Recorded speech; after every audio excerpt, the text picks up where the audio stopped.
ni kena pun duk sekapas ke hari. Naluri wanita. Masalah naluri wanita kau tu, kau bah sebelum ni kau kena couple dengan Amir.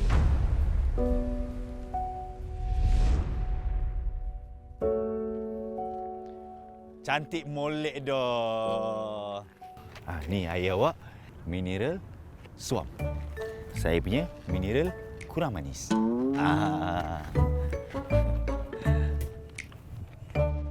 Zat! Bola peti tu.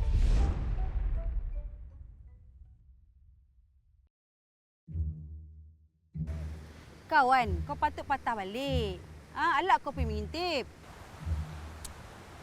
Aku nak tahu je siapa Riza tu.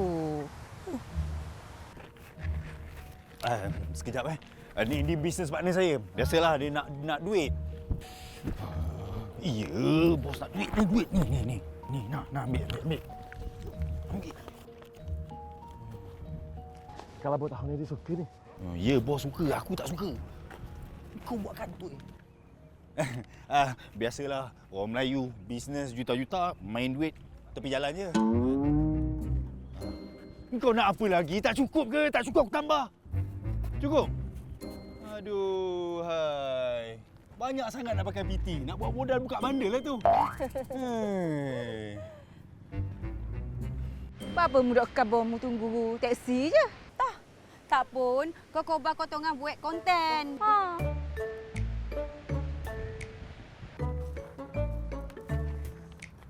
Jadi duit tu bukan awak punya lah. Bukan.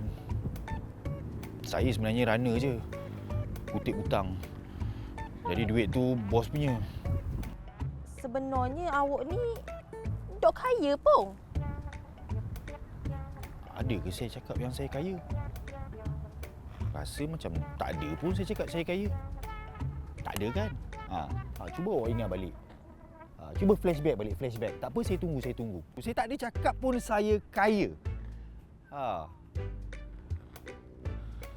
Tak ada kan? Technically, togot napa ye kabung. Maknanya kan, misi cash tu gagal lah.